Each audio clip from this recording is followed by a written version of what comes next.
Šiame filmuke jūs pamatysite mūsų Antalieptės kaimo bendruomenės narius, kurie prisidėjo prie namo atnaujinimo.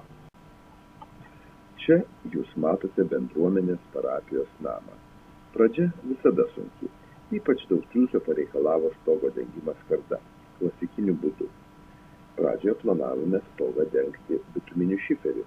Jis pigiausias iš visų galimų dangų, tačiau skardimą stogo pageidavo kunigas Gediminas Jankūnas, kadangi visi aplinkiniai pastatai yra uždengti skarda. Ir bažnyčia, ir buvęs vienuolynas, ir buvusi vaikų prieglauda. Visus darbus darėm talkų būdu. Nei stogui dengti, nei fasadui dažyti nesamdėm jokių firmų. Stogui uždengti prireikė 3 savaičių, bet pagaliau priartėjom prie pabaigos. Gintaras Savickas, kurį jūs matote ant kopėčių, pritvirtina paskutinėje vėjelėse. Gintaras buvo pagrindinis talkininkas, aukštybininkas stogo dengimo metu. Jam daug talkino Vytautas Purvelis ir kiti žmonės. Reikia pasakyti, kad stogdengiai sutaupė, galima sakyti, uždirbo mūsų bendruomeniai 27 000 litų. Galite patys suskaičiuoti ir patikrinti. Pirma, už 1 kvadratinio metro uždengimą skarda prašė 60 litų. Stogo plotas apie 450 kvadratinių metrų. Taigi, 450 kvadratinių metrų padauginus į 60 turėsime 27 000. Šiame kadre dar matome gyvą Vaclavą Alaunę 2008 metų vasarą. Deja, 2009 metų pradžioje netekome Vaclavo. O čia mūsų Henrikas Ardišauskas laiko kopėčias, ant kurių viršuje stovi Gintaras. Gintaro tik kojos matosi. Henrikas labai nuoširdžiai dirbo ir jis dirbo daugiausia valandų prie namo remonto. Skardinė vėjelentė dalimis pradedama tvirtinti nuo apačios. Čia matome momentus, kai Gintaras artėja prie viršaus, tai yra prie kraigo. Ten aukštai nėra taip paprasta. Jei kas galvoja, kad buvo lengva, siūlome užlipti pačiam ant stogo. Na, štai jau tikroji pabaiga. Baiginėjam darbus, Gintaras ant to mažo stogelio užlipęs.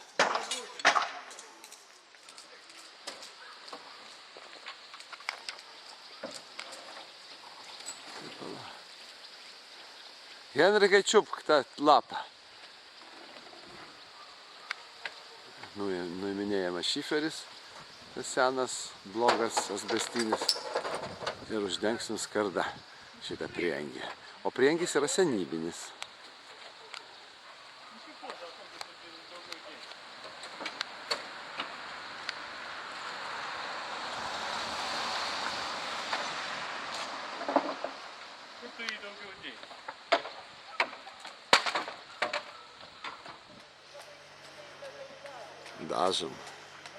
Dažom izolaciją. Vytautas Purvelis, profiliu Alfonsas Bernotas, ant kopėčių Zentlio.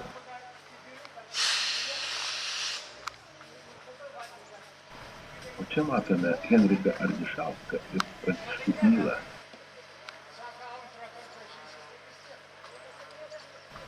O čia matome mūsų šaunėje Saliujų Zitą Ilienę, Gelčiną. Ponia Zita, atsisukit biškutį, o gerai. Nu, atsišypsokit biškutį. Aha. O, ne į tą pusę. Pavarė. O čia šveičiam pamatą. Šveičiam pamatą, sudėtingas reikalas. Na, pamatas gražėja tikrai. Bet tik tai labai iš lėto eina ir labai daug darbo. Į 1500, aš manau, mes nesukelsim niekai.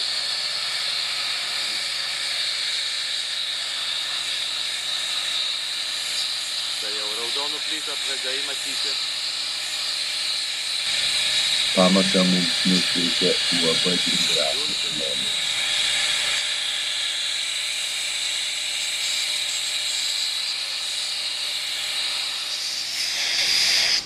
Alfonsas Bernotas atėjo moterims į pagalbą, dirbant visi labai draugiškai. Iš kairės į dešinę Pranciškus, Henrikas ir Valentinas žiūri, kaip kitiems sekasi. Jeigu pirmai reikia butelis, kad stovėtų. Ne, kur dar, bet butelis negali stovėti. Pranciškus juokauja ir provokuoja, kad neštume butelį. Ir Pranciško. Ne, tai kai bus nuobaigas, jau paskiau. Dabar negadink. Ne, čia Vytautas kala į kampą.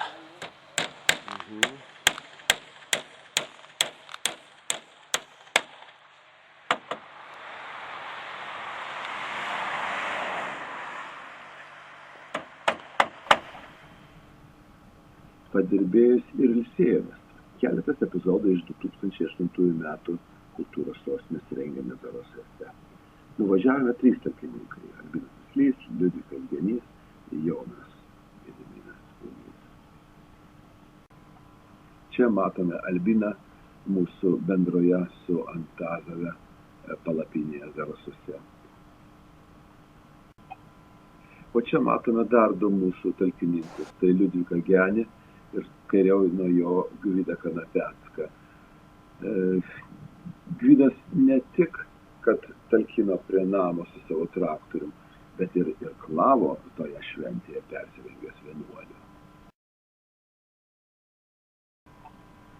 Toliau matysime epizodus nufilmuotus 2009 metų pavasarį ir vasarą. Tai naujas projektas. Tai čia Geriau daugiau pafilmuoti. Jo, pafilmuosim. Čia jaunimas rodo iniciatyvą, nori sportuoti, duodam jam kambarį iš bendruomenės namo. Ir dabar jie atėjo talką. Ir sakė, šiukšlių nebemėtis. Čia dirba dabar žmonės entuziastingai. Tai ardys tą buvusį šaldytuvą. Tik dulkių baisiai daug. Bet tie vaikinai atsiremontuos ir turės savo treniruokliams kambarį. Nesislėpkit, nebijokit. Vaikinai remontuoja. Laukia dabar, kol dulkės nusės.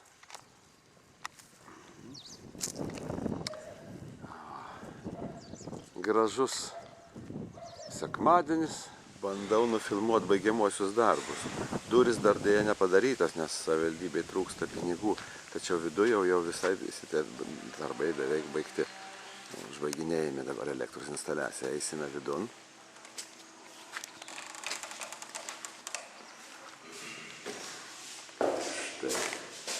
Štai čia labai įdomiai mūsų pačių meistrai padarė.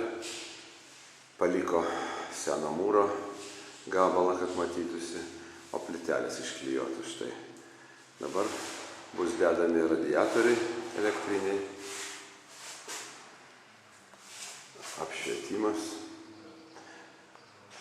Tačiau radiatorius dėti dar baugu dėl to, kad nėra durų, kad kas nors neišneštų. O čia bandysim įeiti į tą patalpą, kur yra ta milžiniška duonkepio krosnis nuo karo laikų. Vyrai dirba, tik tai šiuo momentu elektros nėra. Štai, pabandysiu aš čia parodyti. Matos kažkas tai. Štai tie apšviestuvai. Čia bus radiatoriai. O vat už tų durų, kur matosi, tai dar neremontuota patalpa, nes iš viso suremontuota 3 patalpas. O čia vaikinai ten daro tos lovelius, lipda.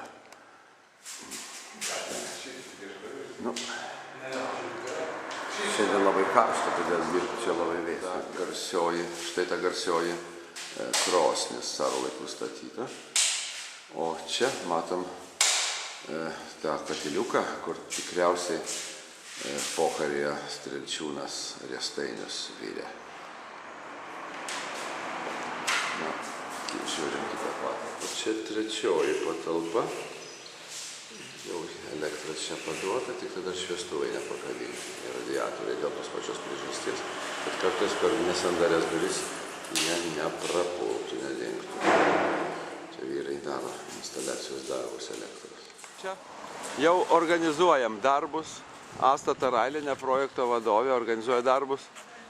Mykolai, išlysk iš tenais. Mykolas matosi dažytojas mūsų. Išeik, pasirodyk labai gražiai visų gražumu. Va, su kombinzonu. Mykolas, Henrikas ruošiasi dažyti skliautą paskutinį kartą. Ruošiamas teptukas. Dažyti aukštai skliautą. Abudu Henrikas su Mykolu. Pasiruošė. Čia viršui dažo dabar Mykolas ir Henrikas žemiau. Mykolas prisitaisė tokį pagalį. Ar mes jį pamatysim? A, štai. Nu, aukšto lygio technologija dažymo. Ar skiriasi dabar tos lentos? Žinai, šešėlyje tai aš nematau. Reik manyti, kad skiriasi. Ar skiriasi? Skiriasi. Kur dabar naujai nudažė? Mačiau, kad tu jų išeilės lentas, kad aišku, netokai. Arba patingė. Arba labai pradė. Kiek pasiekė?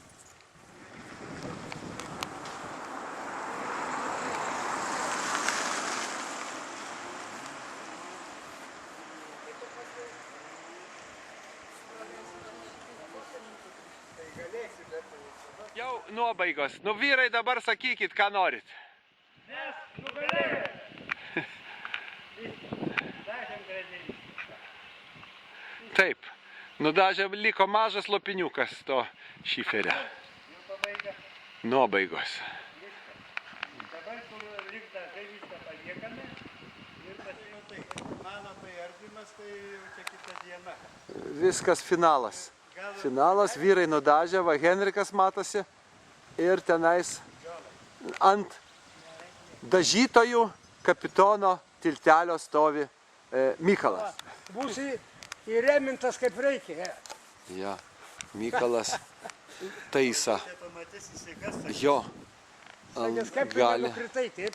gali ir išsigąsti, nu bet ku.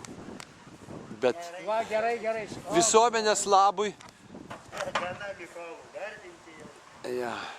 Va, da šitą tarpu ir dakytuja. Sunku labai pasiekti, tą kampą negali Ir pasiekti. kitas da, Va aš, į saverčių. ja, arčiau. Tai gerai. Oi. Čia Henrikas įstato langą pabaigus. Taip, kad langas įstatomas labai primityviai iš lauko pusės užlenkiant vinelius. Belieka nuimti pastolius ir namas bus išorė užbaigta. Nuimsim sekančią dieną tikriausiai.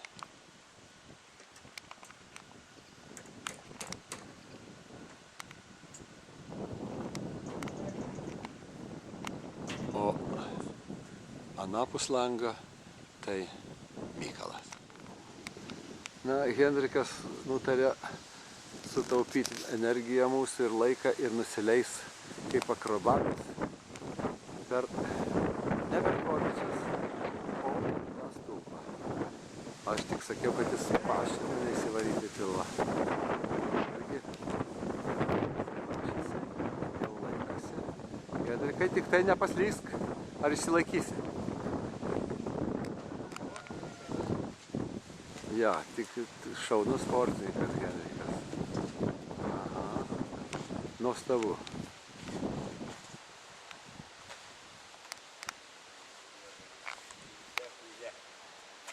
Nu, atsisuk Henrikai ir pakelk, kad nugalėjai. Tik dabar sužinojau, kad Henrikas Ardišauskas yra dukart sporto meistras. Viena sporto šaka yra ėjimas, o antroji, ko gero, gal akrobatika ar gimnastika, ką mes ką tik matėme. Džiaugiamės tavim, Henrikai. Nors šis pasakojimas apie talkininkus, prikėlusius parapijos namą iš numirusiojo, ir baigiame, tačiau tai tikrai ne pabaiga. Vien pusrūsyje dar yra kitos 3 patalpos, kurias gal imsis atnaujinti Antalieptės jaunimas. Tikėkime, kad bendruomeniškumas ir pilietiškumas įgys pagreitį Antalieptės miestelyje.